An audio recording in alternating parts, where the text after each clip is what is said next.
Welcome to the Great Detectives of Old Time Radio. From Boise, Idaho, this is your host, Adam Graham. If you have a comment, email it to me, box13@greatdetectives.net.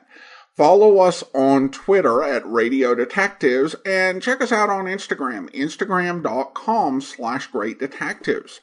I do want to encourage you, if you've not already, check out our Great Detective of Old Time Radio t-shirts. We have 3 different designs we offer. We have our regular t-shirt at t-shirt.greatdetectives.net. We have our Johnny Dollar Anniversary t-shirt at yourstruly.greatdetectives.net. And then we have our Joe Friday Never Said, Just the Facts Ma'am t-shirt at friday.greatdetectives.net. Well, now let's get into this week's episode of Yours Truly, Johnny Dollar. The original air date, July 28th, 1953, and the title is The James Forbes Matter. Wrigley's Spearmint Chewing Gum, the refreshing, delicious treat that gives you chewing enjoyment, presents for your listening enjoyment, John Lund as Johnny Dollar. Roger Stern, Dollar. Oh, hello, Mr. Stern. What can I do for you? We insure Mr. James Forbes. He was killed last night. It looks like an accident, but there's always the chance it might not be. Can you take the job? Sure. How about the details? Well, come on down to the office as soon as you can, and I'll give you what we've got. I'll catch the first train out.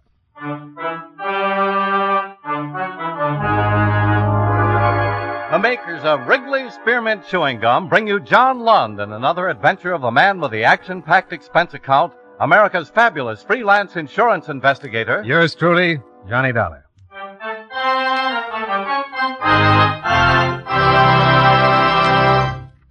For refreshing taste plus chewing enjoyment, treat yourself to delicious Wrigley's Spearmint Gum. When your mouth and throat feel hot and dry, a stick of Wrigley's Spearmint gives you quick, long-lasting refreshment. The lively, full-bodied spearmint flavor cools your mouth and freshens your taste. The chewing itself helps keep your throat pleasantly moist. Best of all, you can chew and enjoy refreshing Wrigley's Spearmint Gum almost any time and any place. Keep a package handy right in your purse or pocket so you can chew a stick whenever you want it. For refreshing taste plus chewing enjoyment, treat yourself to delicious Wrigley's Spearmint Gum. Millions enjoy it, and you will too.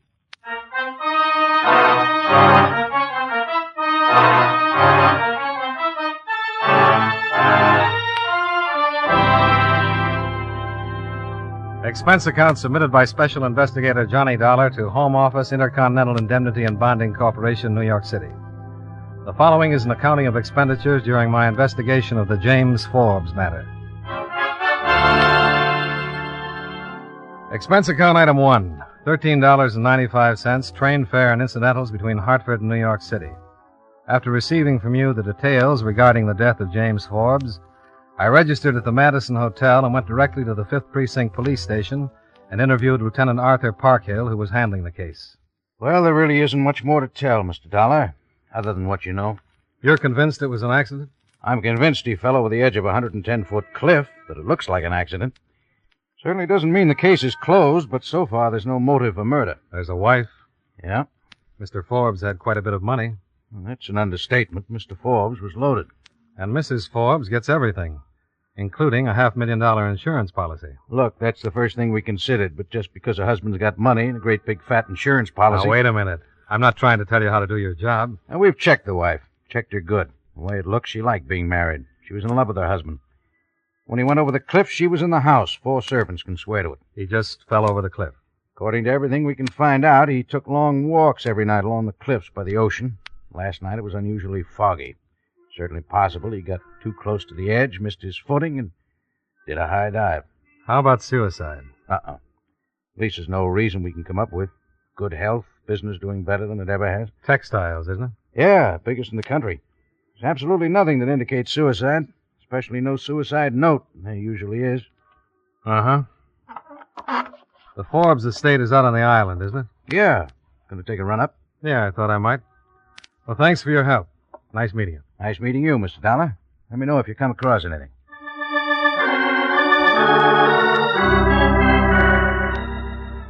Expense account item 2, 75 cents. Cab fare to a garage where I rented a car and drove out to the island. The Forbes mansion stood in the middle of a lot of acreage along the shore at the northeastern tip.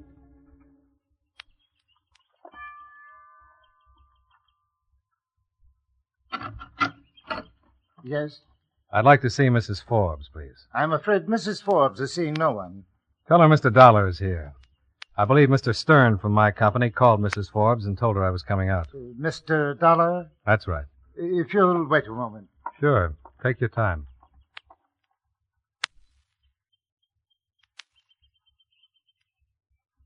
Mrs. Forbes will see you, Mr. Dollar. Mrs. Forbes was expecting you, but neglected to tell me. Mr. Dollar, ma'am. Come in, Mr. Dollar. I'm Mrs. Forbes. How do you do? Won't you sit down? Thank you.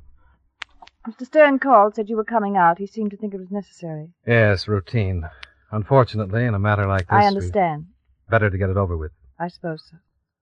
Just a few questions. What time did Mr. Forbes leave the house last night? Right after dinner, around 9. I understand he was in the habit of taking walks. Yes. Last night was the same as any other night. Yes. He seemed all right? He was fine. Wonderful spirits. Who found him? The police. Did you call them? Yes, after he'd been gone longer than usual, I began to worry. By 12 o'clock, I sent William, my butler, out in the car to look for him. When William returned, I had him call the police. They didn't find him until morning. You're convinced it was an accident? My husband didn't commit suicide, Mr. Dollar. Did he have any enemies? No. No one killed him, Mr. Dollar. Now, if you don't mind, I really don't feel too well. Of course. There's just one more thing. Yes? I'd like to take a look at the place, the spot. I'll have William show you. Thanks. I'm sorry I can't be of more help, Mr. Dollar, but there's really nothing to help you with. My husband was killed in an accident. He wasn't murdered, and he didn't commit suicide. My husband was a fine and wonderful man. I loved him very much. Of course. I'll call William and have him show you the way down to the cliffs. It's been nice meeting you.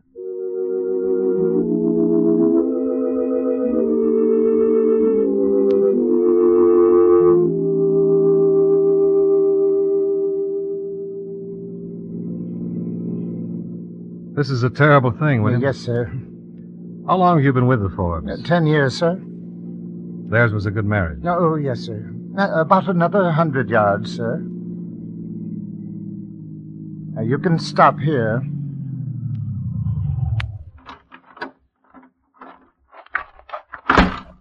Right over here, sir.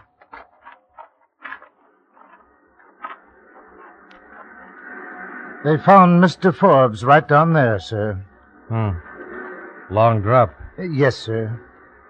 Well, I guess under the right circumstances, it'd be pretty easy to miss your footing along here. It was very foggy last night.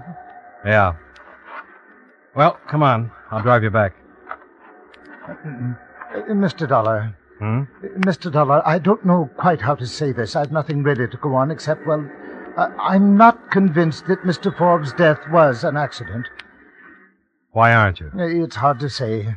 Until this morning, until sometime after they found him, I didn't think it could be anything else. When the police questioned me, I didn't even consider another possibility. But Mr. Forbes has been taking walks at night every night ever since I came to work.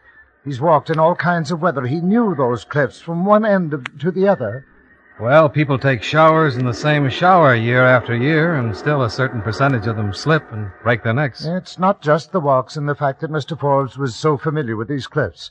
It's a lot of little things that have happened over the past 2 or 3 months.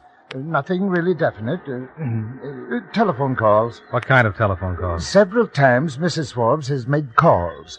Several times I happened to overhear part of the conversations. They were affectionate. Affectionate? Yes, I thought she was talking to Mr. Forbes, but several times I discovered through dinner conversations between Mr. and Mrs. Forbes that she hadn't spoken to him during the day that he'd been out of the city. Well, it's really awfully hard to explain. Just how affectionate were these calls? Quite affectionate. You think Mrs. Forbes has been playing around? I don't know, sir. But in the last few months, when Mr. Forbes left, she'd informed me she was going to town to visit with friends.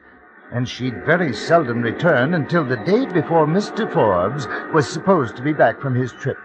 Why, on one of these occasions, Mrs. Weatherwax, the woman Mrs. Forbes was supposed to be visiting, came to the house calling on Mrs. Forbes. Well, from her conversation, I gathered she hadn't seen Mrs. Forbes for some time. Did you say anything about it? To whom? To Mr. Forbes? Certainly not. I didn't think that much about it at the time. Anything else? No, sir. But I suddenly felt that I must tell someone. Sir, if Mrs. Forbes should find out, she'd surely dismiss me, and I couldn't blame her. I won't say anything. Thank you, sir. Well, come on. We'd better start back. I do hope I haven't started something I'll be sorry for. Do me a favor. Well, certainly. If Mrs. Forbes gets any more of those phone calls, see if you can find out who's on the other end of the line. I'll try. You can reach me at the Madison Hotel. Yes, sir.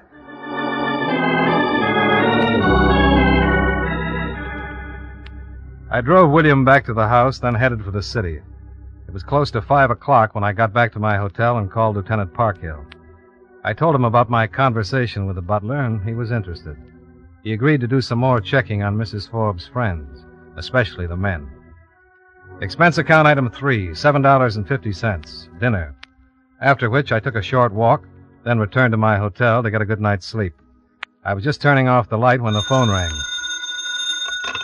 Johnny Dollar. This is William, Mr. Dollar, the Forbes butler. Oh, yes, William. Mrs. Forbes received a phone call about half an hour ago. You find out who he is? No, sir. Well, that's not going to help much. I thought you could discover his identity. How could I do that? Mrs. Forbes just left the house. I overheard her agree to meet the party in the city. Where in the city? Well, I don't know, but I thought you could intercept Mrs. Forbes as she comes off the George Washington Bridge. William, you have the soul of a Sherlock. Yes, sir. Mrs. Forbes is driving the gray Cadillac sedan. License number 6A31593.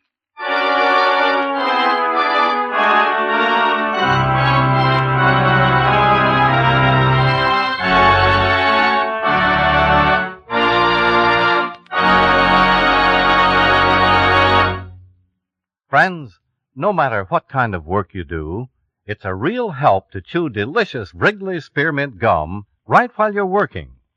When you're warm or tired, for instance, the lively, full-bodied spearmint flavor is really refreshing. It helps keep your mouth and throat feeling cool and moist. Chewing on that smooth, good-tasting piece of Wrigley Spearmint makes the time pass more pleasantly, too. It seems to make your work go smoother and easier. Keep a package or two of Wrigley Spearmint chewing gum handy all the time. Enjoy chewing Wrigley Spearmint while you're working and at other times. That's Wrigley's Spearmint chewing gum. Healthful, refreshing, delicious. And now, with our star, John Lund, we bring you the second act of Yours Truly, Johnny Dollar.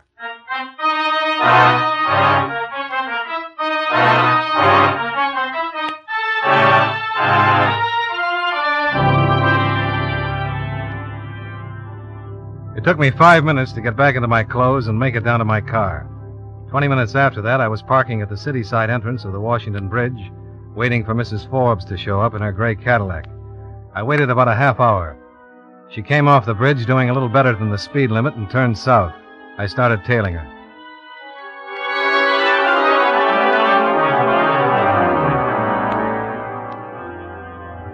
I stayed about a block behind, and Mrs. Forbes led me across town. Suddenly, at the corner of 41st and 5th, she pulled up to the curb, and a man stepped up to the car, quickly opened the door, and climbed in. They drove away, and I continued to follow. I followed for about another hour while Mrs. Forbes just drove around, obviously headed for no place in particular, just talking things over with her passenger. About 11:30, she made a left turn, cut back across town, and pulled up in front of an address on 108th Street. Her passenger got out, said something, threw her a kiss, and went into the building. After Mrs. Forbes had driven out of sight, I went down to the building the man had entered and looked through the glass door. He was going into an apartment at the end of the hall. I checked the apartment number, 1D. The nameplate on the mailbox outside was Roger Phillips. Now,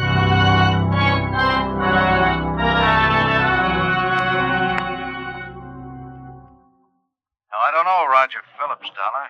Name's familiar, though. I'll check on it. Where are you? In a drugstore in the corner. Hey. What? Cab just pulled up in front. Of the drugstore? No, 953 East. I can see it through the... Hold it. What? I'll call you later, Lieutenant. My man just came out. He's getting into the cab. Goodbye.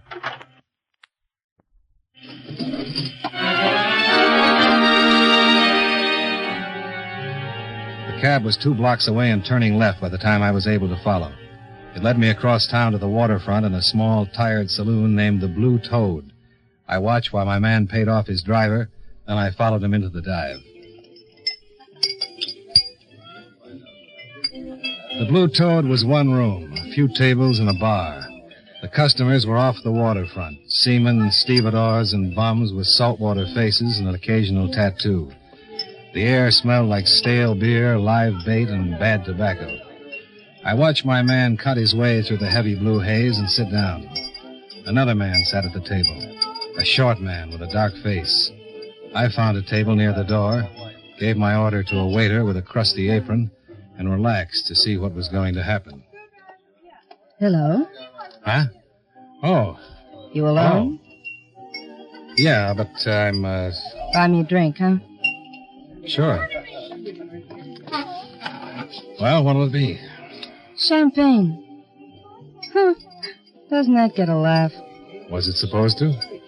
Well, if I was a nice-looking guy, wearing a nice-looking suit, and I just walked into this dump and a dame like me ordered champagne, oh, forget it. I was just trying to start a conversation. You started it. I work on a percentage. Buy me a scotch and I'll leave you alone. Relax. I'm not expecting anybody. Thanks. You got any influence with the waiter? I ordered a drink 10 minutes ago. He's probably out in the alley. It's not well.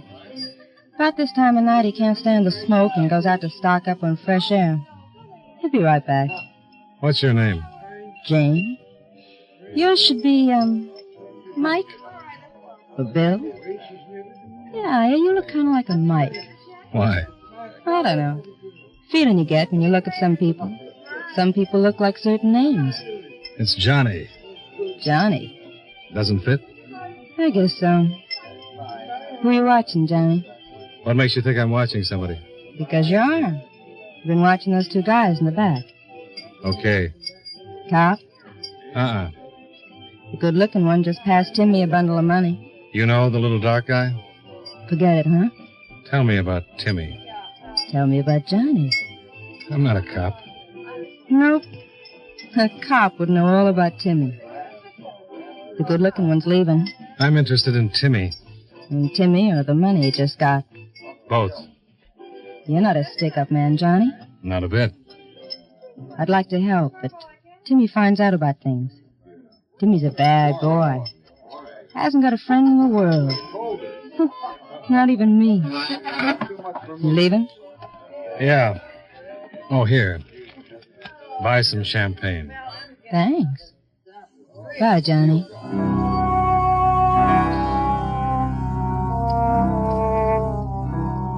Outside, the air was fresh and clean. I got into my car, lit a cigarette, and waited for the dark little man named Timmy to come out. In about 5 minutes, he did. He crossed the street and climbed into a car. He drove west, and I followed. About 10 blocks later, I stopped and watched Timmy park in an all-night garage, then crossed to a hotel called the Bayview. He went in. I found a phone and called Lieutenant Parkhill. Timmy? About 5'9", dark complexion, dresses a little too sharp. Timmy Collins. Oh, what about him? Bad boy. Yeah, so I've heard. Assassin, but nobody's been able to prove it. I didn't even know he was in town. He shouldn't be. Why not? Oh, it was an old rap. Forgery. Huh. You find anything on Roger Phillips? Oh, yeah. Socialite playboy. Makes the columns about once or twice a week. Never very flattering. Does he know Mrs. Forbes? Oh, he might. Runs around in that circle. He's been in town for about a year now. He comes from... What's the matter? Just going to say he comes from Cleveland. Yeah? Just remembered. So does Timmy Collins. Did you check on Phillips in Cleveland? Well, the kickback hasn't come in yet. Won't get it till tomorrow morning. Only thing we've got on him here is what I've already told you. What are you going to do about Timmy? Let him alone for a while. Stake out the hotel, see what he's up to. What are you going to do? Go back to my hotel and get some sleep. I'm bushed. And I'll talk to you in the morning. Yeah.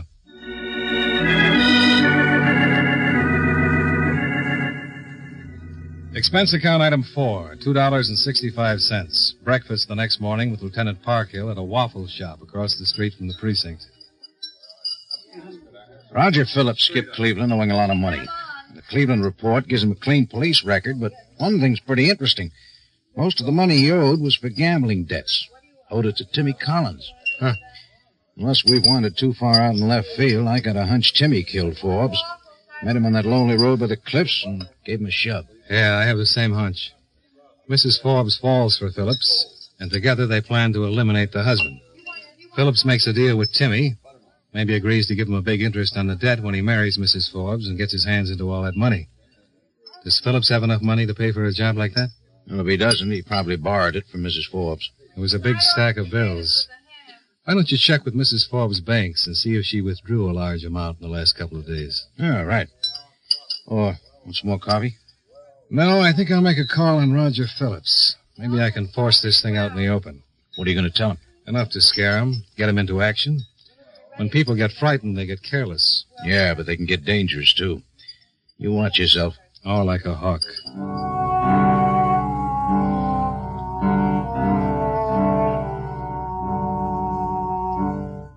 Roger Phillips was still sleeping when I knocked on the door. I kept pounding till he opened it and squinted at me through puffy eyes. I introduced myself, and he showed me into a well-furnished small apartment. He put on some coffee, lit a cigarette, and sat down on the couch. Oh, it's a little early for me, Mr. Dollar. Yeah. Sit down. The coffee won't take long. You're an insurance investigator. That's right. Well, I don't understand. What do you want to talk to me about? Mrs. Forbes. Mrs. Forbes? You know her, don't you? Mrs. Forbes. Well, I know one Mrs. Forbes, a casual. I'm not going to play with you, Phillips. I'm talking about the Mrs. Forbes who picked you up last night and gave you a large amount of money. Look, I don't know what this is all about. I think you do. I said I didn't. I was in my apartment all last night. Nobody picked me up, and certainly nobody gave me any money. You went to a dump called the Blue Toad, and you met a man named Get Timmy. out of here. You're in big trouble, friend. I know all about Cleveland and Timmy Collins and Mrs. Forbes, and I think when Mrs. Forbes finds out about the deal you made with Timmy, she'll tell me everything. We'll see each other again. Oh, your coffee's boiling.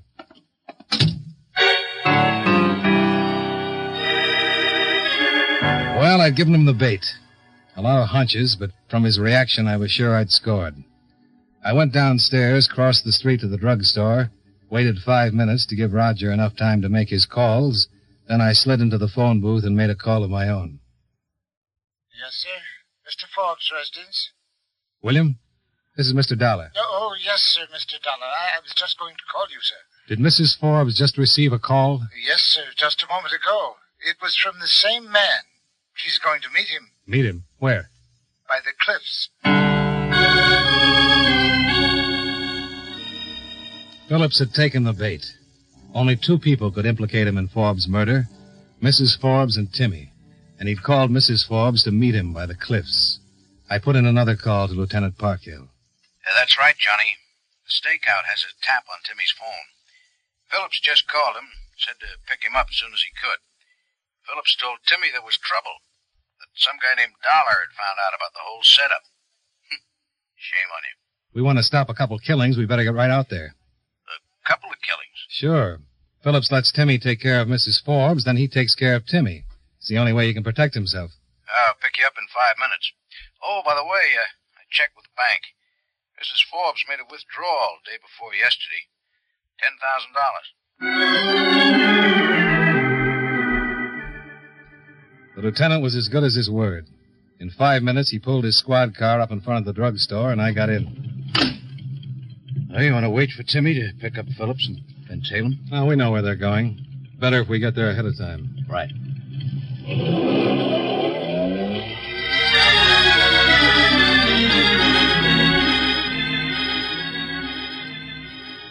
The drive was fast.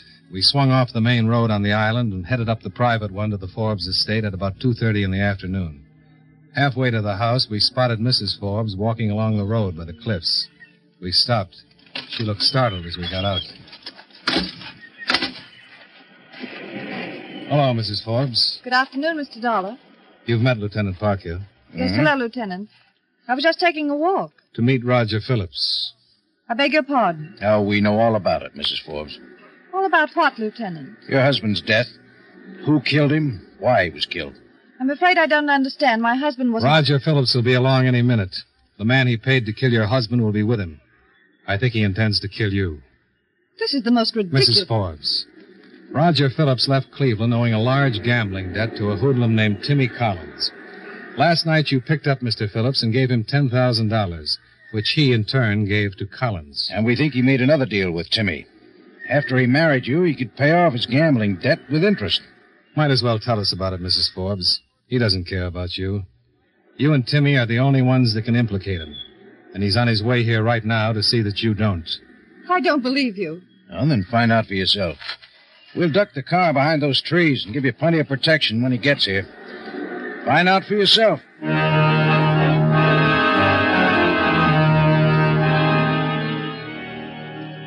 Parkhill drove the car off the road behind the trees, stayed hidden, and waited for Phillips and Timmy. Mrs. Forbes stood quietly looking out to sea, her hands at her sides, bunched into small fists. She stood like that, not moving, even as the car came down the road, heading right for her. She turned and saw the car bearing down on her and picking up speed, and then she knew we weren't lying. But still, she didn't move, and the lieutenant and I went to work. The car was about 50 yards away when we stepped into the road. Timmy was driving and saw us the same instant Phillips did and tried to put on the brakes as we raised our guns.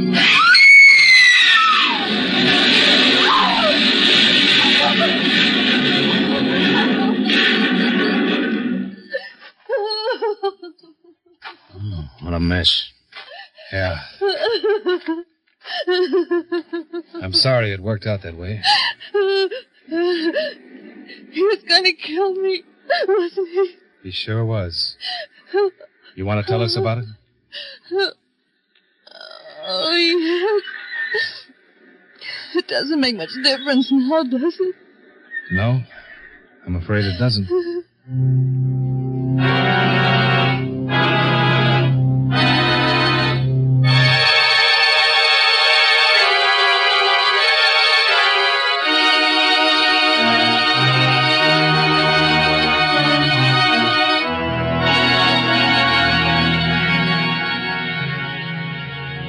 Expense account item 5, $25.88, car rental and gas. Expense account items 6 and 7, $93.75. Hotel bill, train fare, and incidentals back to Hartford. Expense account total, $148.48. Yours truly, Johnny Dollar.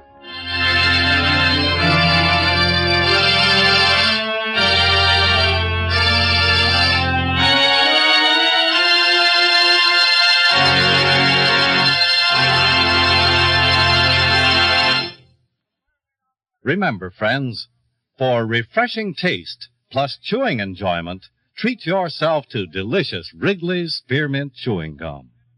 The taste of fresh spearmint is cooling and delightful, and there's lots of it in every stick of Wrigley's Spearmint Gum. It freshens your mouth, helps keep your throat moist, and sweetens your breath besides. You'll enjoy the good chewing, too, because Wrigley's Spearmint is so smooth and pleasant to chew on. There's nothing else quite like it. Next time you're at the store, stop at your friendly merchant's display of chewing gum and get a few packages of good-tasting Wrigley's Spearmint Gum. Always keep some handy for refreshing taste plus chewing enjoyment. That's Wrigley's Spearmint Chewing Gum. Healthful, refreshing, delicious.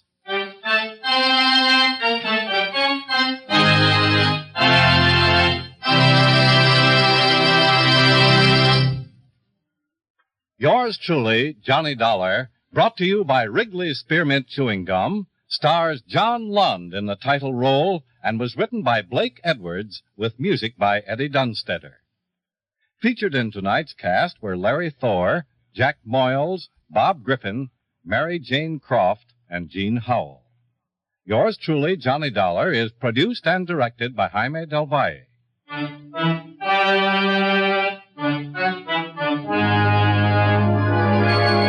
The makers of Wrigley's Spearmint Chewing Gum hope you enjoyed tonight's story of Johnny Dollar and that you're enjoying delicious Wrigley's Spearmint Gum every day. This is Charles Lyon, inviting you to join us again next week at this same time when, from Hollywood, John Lund returns as... Yours truly, Johnny Dollar.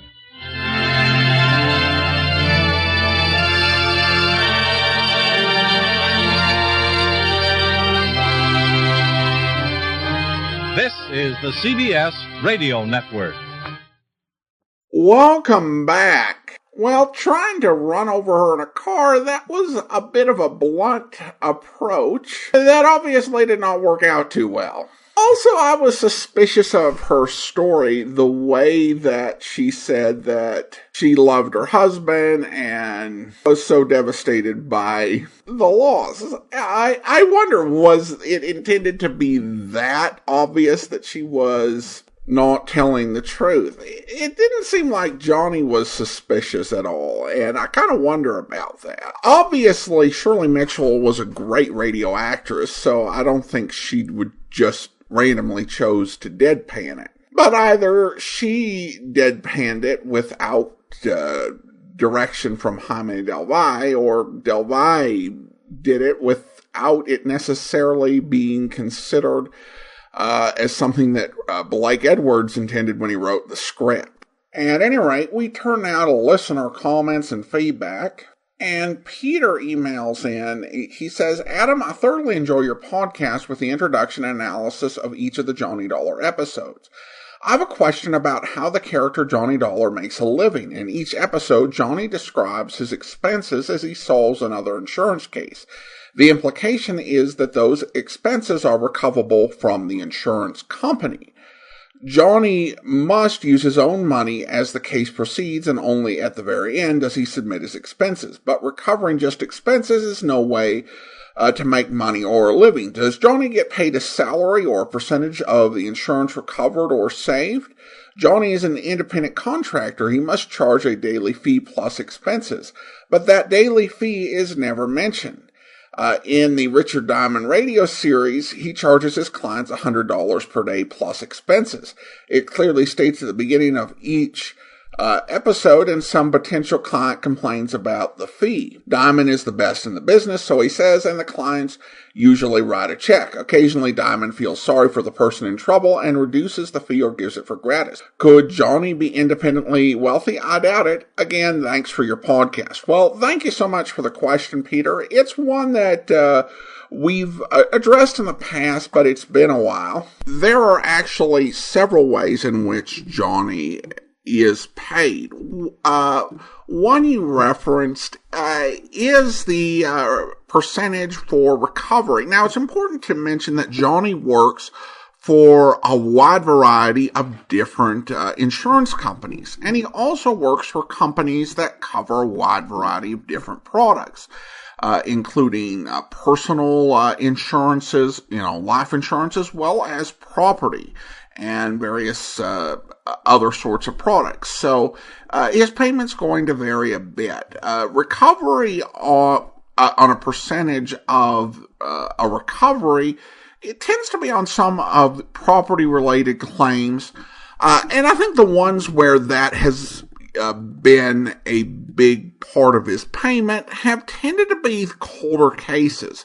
Like in one episode, he gets a clue from someone that there's a potential for recovering a necklace or recovering a payment made for a necklace that the insurance company made some years ago. And in that case, the insurance company went ahead and agreed to pay his expenses and give him a portion of the recovery. And so that happens on occasion. It doesn't happen all the time, and in some cases it would be really hard to do. Remember the case a few months back where Johnny was dealing with some blackmail going on at a oil drilling company, and there were people who would kill some of the workers, leading to payoff on their insurance. And Johnny put a stop to that, but there's not really a way that the company could measure, how many lives he ended up saving and what percentage recovery was due. And when you get into the Bob Bailey era, this is addressed a little bit further, where they make reference to the fact that Johnny has a standard fee that he charges, and that sometimes the insurance company, in an effort to get him to take an assignment he might be hesitant about, will say, we'll double your commission that you usually get on a particular case. So there is some flat compensation for, I would say, probably the majority of these cases. And it is probably a daily rate, where it's kind of more tricky to measure, what he might be owed. And sometimes they'll do a bonus. Sometimes they will double in order to get Johnny to come and help with this case, since he can work for anybody. And, really they have to kind of compete for his business. Now, they never tell us what this particular rate is. Now, if you get to the Bob Bailey era, you get to the idea that Johnny exists in the real world, and that his real adventures are being adapted to radio. So I guess the explanation for that is it's not really any of our business how much this guy earns. It's barely our business what he puts on his expense account, but those are just expenses he gets reimbursed. So I guess the answer to the radio show would give to how much does Johnny Dollar take home?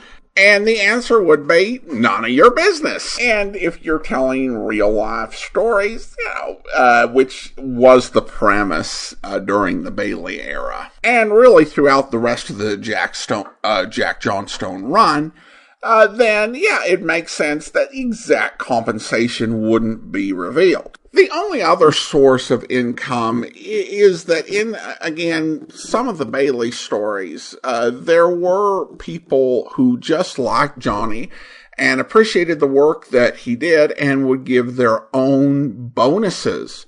That type of thing, a customer paying a bonus, may have been legal back then, but I think most insurance companies today, it would be an ethical issue, or there would be a gift limit where it would not really contribute that much to his income. So I don't in any way imagine that Johnny is independently wealthy. However, he works a lot, works almost exclusively for large reputable companies who compete with each other to have him work for them. He's single, and because he spends so much time on the road, on expense account, his grocery bill is probably not that big, nor are most variable utilities, although he does have some extravagant taste occasionally. Still, I imagine that he's got a pretty good-sized bank account, and being broke or inconvenienced for funds has never really been a big issue in any of the stories, at least that I can remember. So I would say, Peter, that he's doing all right. Thanks so much for the question. Now it is time to thank our Patreon supporter of the day. Thank you to Jeff, Patreon supporter since July 2020, currently supporting the program at the rookie level of $2 or more per month. Again, thanks so much for your support, Jeff. And that will do it for today. If you are enjoying this podcast, I want to encourage you to review it wherever you are downloading your podcast from. We'll be back next Friday with another episode of yours truly, Johnny Dollar. But coming up tomorrow, we're heading out to Texas for Tales of the Texas Rangers, where... It is 4 p.m., June 26, 1949. Will Bonner, proprietor of the general store at Stump Hill, Texas, is waiting on Mac Kennedy, a dirt farmer. Yeah. 50 pounds of flour and the bacon, Mac. Anything else? Yeah, carton of cigarettes. Yeah. How about making it a couple of sacks of tobacco, huh? What's the matter, Will? My credit no good anymore? Mac, I think you ought to pull in your horns a little. Your bill's running kind of high. You get your money, don't you? Ain't a question of getting it, Mac. You stand to make a good crop this year. Unless you have to pay out, the better chance you'll have to get on your feet permanent, without no credit. Let me worry about... go ahead. Wait on him. Yeah. That's all right. I got time. No, I'll take care of you, stranger. What'll you have? Stranger? Time ain't helping your sight any, is it, Uncle Will? Huh? Ben!